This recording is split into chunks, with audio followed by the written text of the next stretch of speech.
All right, welcome in everybody to the Monday edition of Daily Bread, coming at you live right at 12:35 on the East Coast.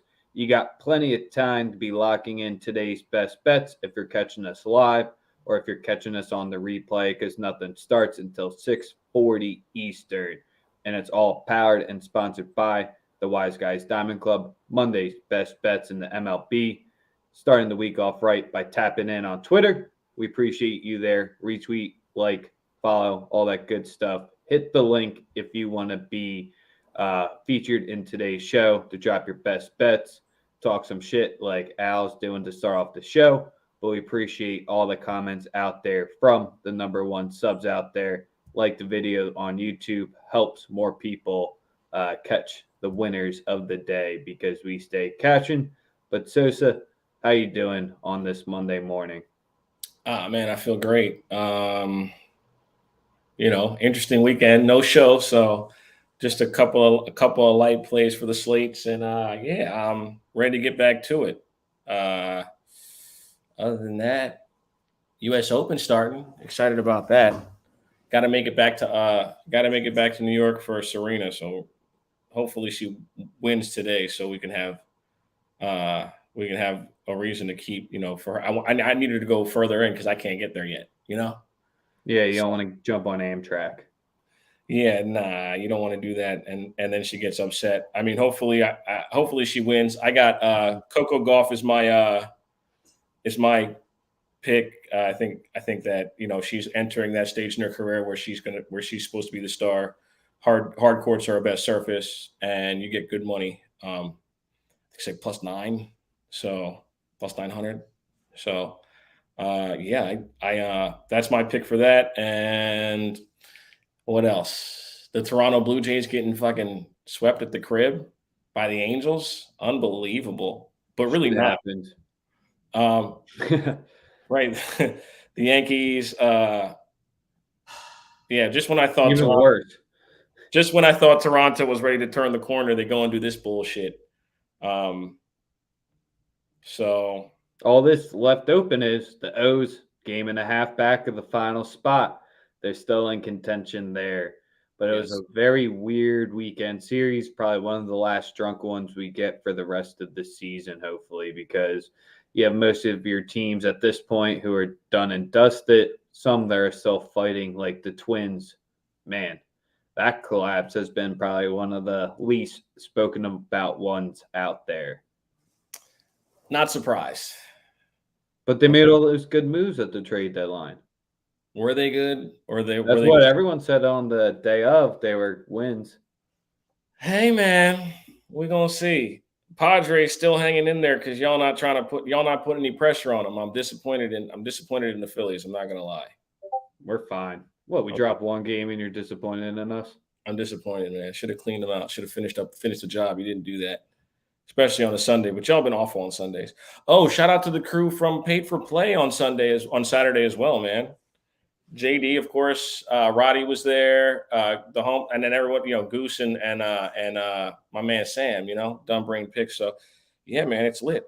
I'm very, very much excited about what Paid for Play is going to be doing this season. Obviously, college football was a big winner for us last year, so just definitely want to continue on that upward trend. You know what I mean? Yep, and there's already plays posted for the Thursday games as well on Paid for Play. Towards the end of the show, Sam had the ticker going at the bottom. So if you want to bet on the Penn State game, that was one of the plays that were posted out there for midweek every Saturday, 10:30 a.m. You'll see the five of us. Yes, sir. But I think that's that. Yeah, I think that's. Let's get to the MLB winners of the day. Where are you starting it off with your lead play? You know where I'm going. I'm back with the Dodgers every single day. The run line's at -1.5, so we're going to take that, and we're going to take. Obviously, I'm not taking a side today. Mookie Betts out of the lineup. I know people know that the lineup's amazing, but we do not perform as well with Mookie not in the lineup. Obviously, we see he's the best player in baseball. It's not even close. He's shown you guys what the business is. He is the best player in baseball. If he gets to 40 home runs, that plus 10, that plus 1,000 that we told you to bet at the All-Star break is going to look really, really nice. Told you to bet him and Freddie. They were both at plus 1,000. If Mookie hits 40 home runs and Goldschmidt does not end up winning the Triple Crown, I think Mookie Betts has a very, very good chance of still winning the MVP. Although Goldschmidt's gotten a lot of love all year because he's been wildly consistent. Also, Mookie's missed close to 20 games. So, a couple over. I see he's like 21 after today. So, we're going to go with the Los Angeles Dodgers on the run line, and we're going to take Freddie to get a hit. And I think that gets you to plus 120. Obviously, Freddie Freeman has played almost 200 games in his career against the Miami Marlins. He loves playing against them. He might not have performed as great as you would want throughout this series. However, I do like the pitching matchup with him and Lopez, and obviously I'm going to take them on the run line. They didn't get to the power pitching righty in Alcantara. Gonsolin on the mound tonight. Obviously, he's 16-1. You can say whatever you want in regards to how much run support he's gotten, but he's been great from an ERA standpoint. He's been pretty damn dominant for the most part. So again, the Dodgers on the run line and Freddie Freeman to record a hit will get you to plus 120 on FanDuel. That's my favorite two looks in this ball game. Yes, sir. My lead play of the day is going to be coming in a spot where after just crushing the Twins, I mean, they came back into relevancy, I guess, because they're on a 3-game winning streak. Past that, it was starting to look rough. And you got Brian Bello of the Sox coming in, and his 4 road starts, 11.25 ERA, 8.47 overall. He's only lasting 4 to 5 innings in his start here. And when the Twins are on a 3-game winning streak or more, they're 10-6 straight up. Their money line sitting at a minus 119. This looks a little juicy. I'm thinking it should be sitting out there closer to minus 140. So we'll lock in the Twins on the money line to start it off today.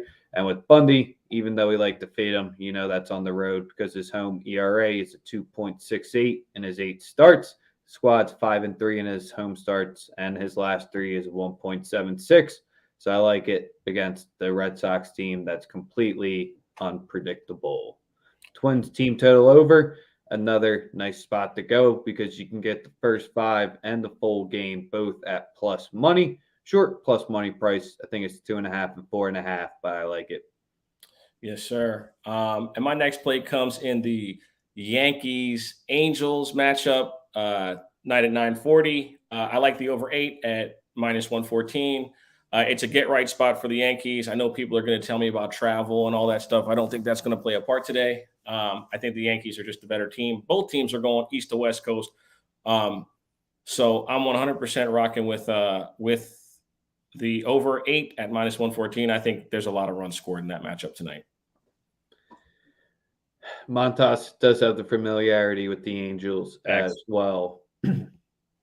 I guess the Yankees might have the shorter travel just because they're going from Oakland. I mean, still pretty far, but oh shit, I forgot it's not east to west. Yeah, but I mean, the Angels come back east to west. I definitely believe that like I said, the Yankees can get to Suarez. I mean, he's been their entire starting rotation has been absolutely awful. But I definitely, like I said, like the over. I think both teams can get to Montas. I think Angels get the Montas, and also check the lineups because you don't know if Mike Trout's going to be in there. If he's not in there, maybe a team total under for the Angels might be intact for as well. All right. My next play of the day, we got a nice fade spot. Didn't think we'd have this for the rest of the season because you can always rely on the Pirates to roll out some key fades. Is it really true that Jared Eichhoff's starting today for them? I believe so. He's made 1 start so far this season against the Cubs. We faded him in that spot. Gave him 10 runs. And you said that's for the Brewers. You can get their team total. Pirates. Okay. Yeah, you can get their team total full game 4.5 minus 129. You're paying a little bit of juice there, but I'm going to take their first 5 team total 2.5 at minus 117. Eichhoff spot start. I don't think they're going to be going hot with the Brewers. You're going to have to pay a lot of premium there.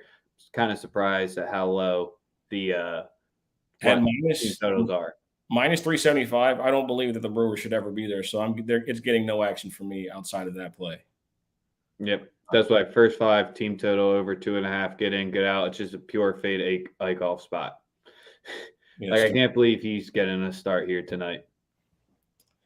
Yeah, I'm over here looking at it, and like I said, for me, I'm very, very, very, very, very, very passive when it comes to some of these Major League Baseball lines. It's getting towards NFL, college football.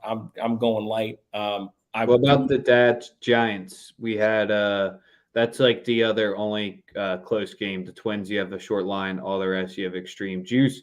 Jers thinking the Giants wins. No starter has been named yet, but if it is Eichhoff, lock that in because My that's available out there at Pinnacle 2.5 -117. my only lean is the first five under. I think both teams could struggle to hit. Rodon coming off a great start. Don't know how consistent he can keep it, as he's been wildly inconsistent all year. Um, but that would be my only lean. I mean, I think he can be effective against this Giants lineup. They don't have anything in their lineup that really would scare me. And Clevenger's been really good, you know. Yep. And I guess to follow up Akbar's comment so we can talk about the Phillies game. Tough one after getting shut out at home at the Reds, traveling all across the country. It's probably a nice little look ahead spot what the Phillies had yesterday. Facing Mad Bone, you got the Road Ranger, who's 9-2 on the road start so far this season with the 2.41 ERA. Have we faced Mad Bum this season? Yeah, they took the L that game, so we got a nice win there, 4-0. Staying away from that one. Under 9, nice look there. Yes, sir. And yeah, that's it for me for baseball. You got to go to a preseason football game yesterday. How'd that work out? Good? Hot. Okay. Well, That's about it. Glad you made it. Yeah, Tyrod went down, which was a shame to see. But the biggest play or the biggest thing was the running back 21. I forget who it was for the Giants. I think it's their second or third string guy. He got blown up and fumbled, and the ball. Quan Alexander hitting me. Yeah, I saw that hit was nuts.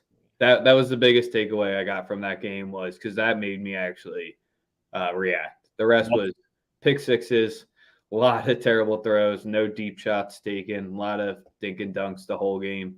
Mims looked nice, I guess. Yeah, I mean, if you're auditioning for another team, it's like the best way to do it. Yeah, I was about to say in the fourth quarter he started showing out, so that's a little late, but yeah. I'm trying to see what else. Just man, there's not too much to talk about. Week 0 went as planned, I suppose. Only play I had was UCF team total over 33.5. That cashed in the third quarter. Definitely say Roddy doesn't have to go serve Vandy the papers to leave the SEC because he was saying if they don't trounce them, that was going to happen. 62-10, very ugly game if you watch the first half because that was just drunk and it was like I think it was 21-10 at that point, and then the second half was oof. Just tap into your Nebraska. That was my biggest thing. The lines were sharp as hell because their first half team total was 16.5, and their full game total was 31. Both came in right under the field goal mark there. He's the worst coach in America. Yeah, shout out to Northwestern for fighting back. He's huge hungry dog to start off the weekend. Sheesh. Why would you kick an onside kick up 11 points? That is the dumbest fucking thing I've ever the only play I think worse than that is has got to be Russell Wilson throwing it at the one instead of handing it off the beast. But I can't think of anything dumber. Can you think of something dumber? Nah. I've never in my life. I'm still confused.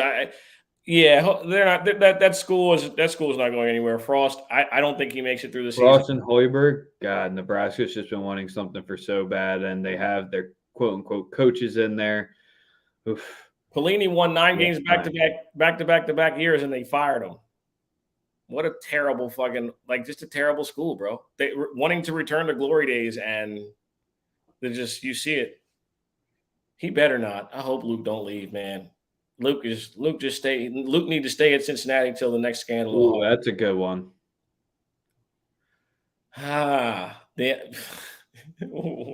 Or the quarter where he lined up on the center and they hiked in the ball still. That was unbelievable. Yeah, that was pretty bad. We're just itching for the football season to be coming around.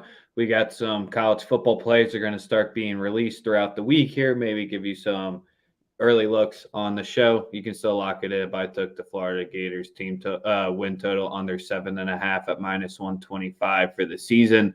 There's an easy way that they're looking maybe at 0-2 off the year with Utah coming in. I don't think they win that game, so maybe that's alluding to a pick I'll have later in the week. But that's a way you could double up. You could just take the one game option there.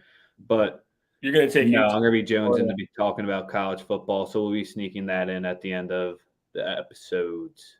All right. Well, other than that, we all know the 49ers are going undefeated, and there's a good chance. Trey Lance looked really good in that game.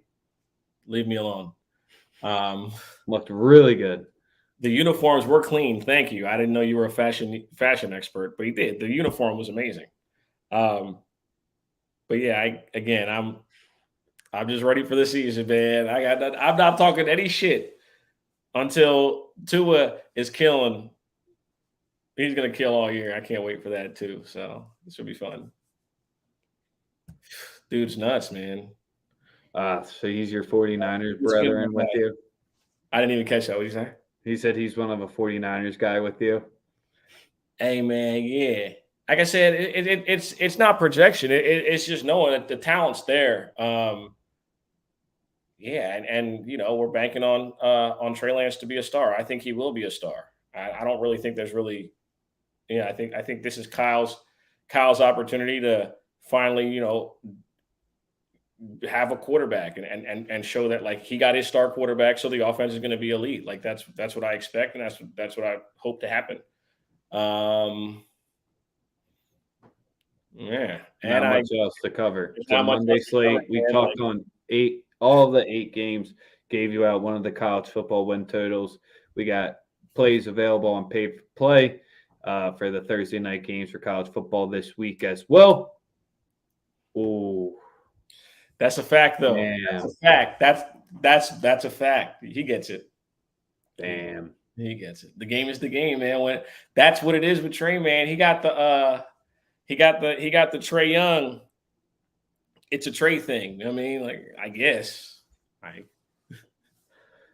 Till tomorrow. Like, subscribe, follow. We out. Run.